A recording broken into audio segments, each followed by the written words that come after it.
Taiwan sees rise in unpaid leave amid U.S. tariff uncertainty. TSMC engineers indicted in 2 nanometers tech leak. Taiwan woman slammed for flushing hamsters.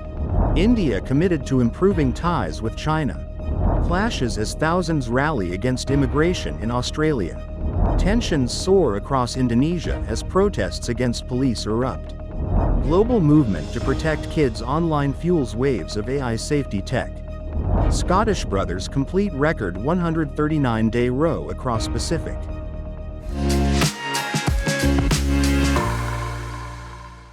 Hello, I'm Johnny. Thank you for joining us on Funny News. It's Tuesday, September 2nd, World Coconut Day, and here are your top stories.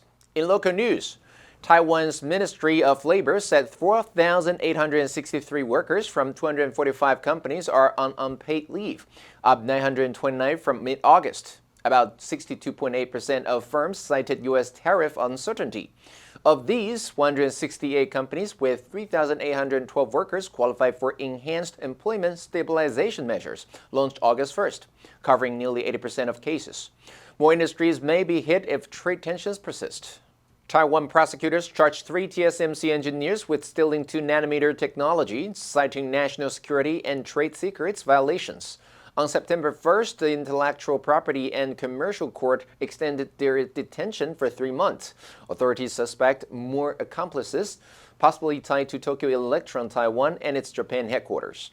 A Taiwanese woman sparked outrage after posting a video of flushing up to 10 hamsters on Instagram.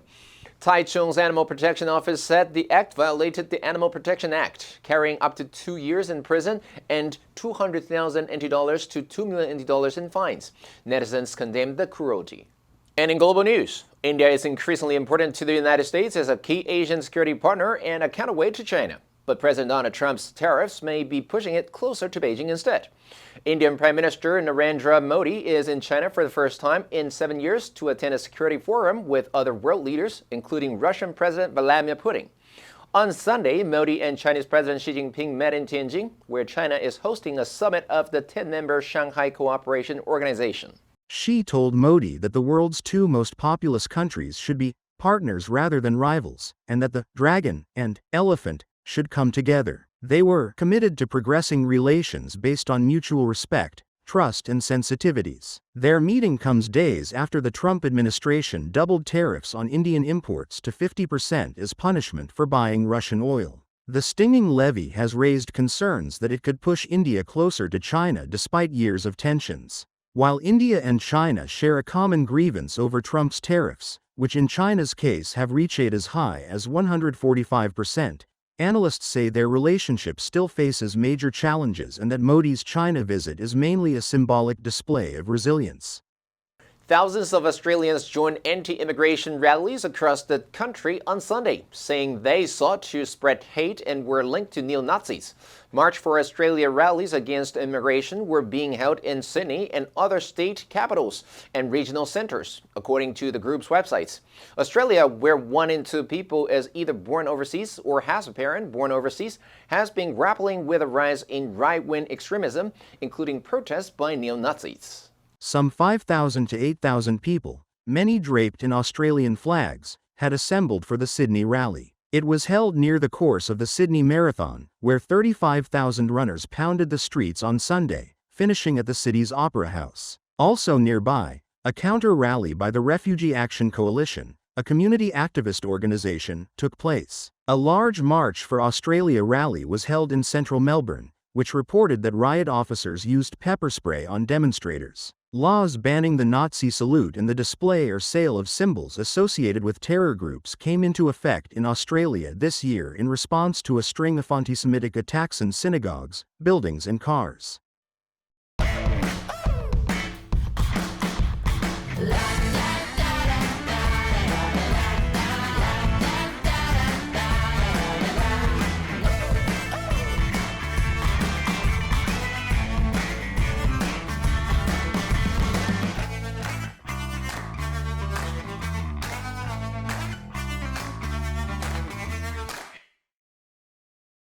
Protests erupted in multiple cities and tensions soared across Indonesia on Friday, a day after a delivery rider was allegedly run over by a police armored vehicle during clashes between riot police and students protesting against lawmakers' allowances.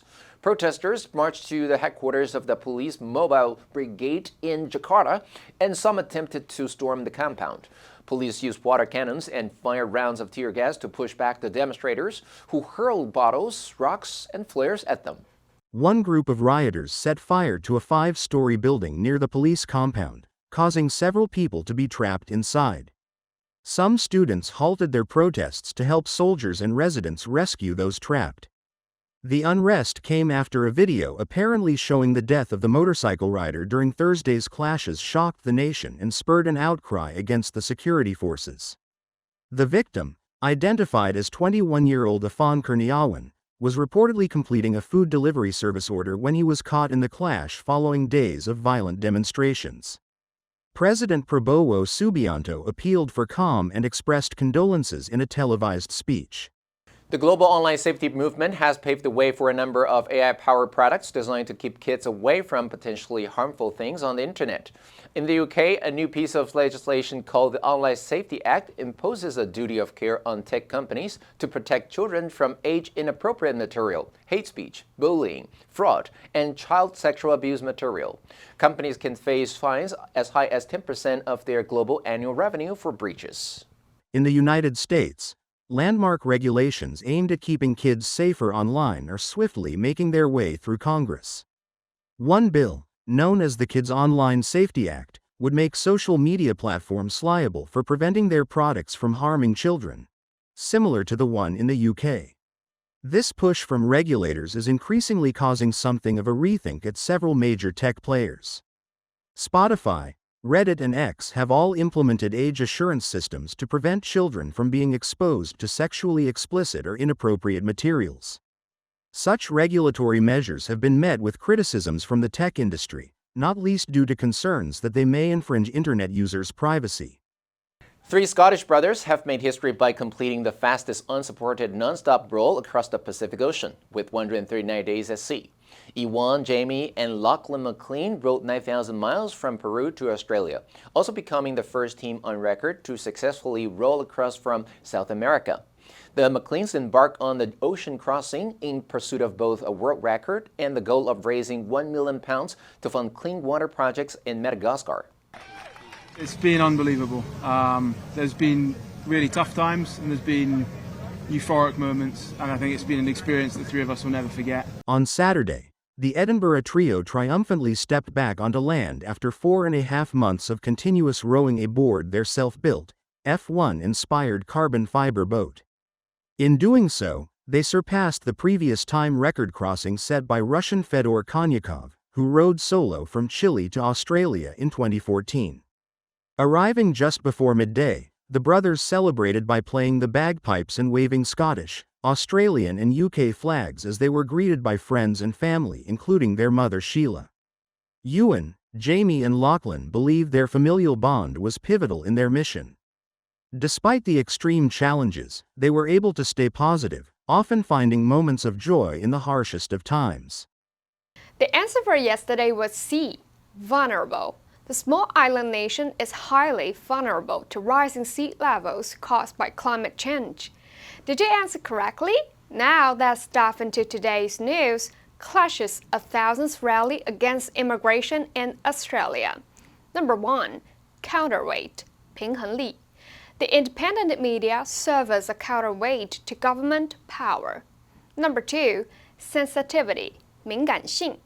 The diplomat handled the cultural sensitivities carefully. Number 3. Grievance, 不满，抱怨. Workers force their grievances over low wages and long hours. Next, we have a multiple choice question for everyone to practice. Which answer would you choose? You can write your answer in the comment section. The correct answer will be announced tomorrow.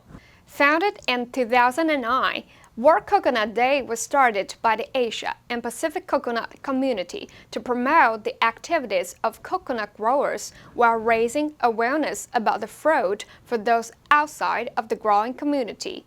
Coconuts are a food that humans have found sustenance in for at least 2,000 years, probably native to Indonesia.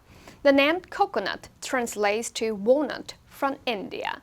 And that's all for today's FUNDAY News. Be sure to turn into FUNDAY News from Monday to Friday and click the link below to join FUNDAY for free. I'm Jasmine, your host.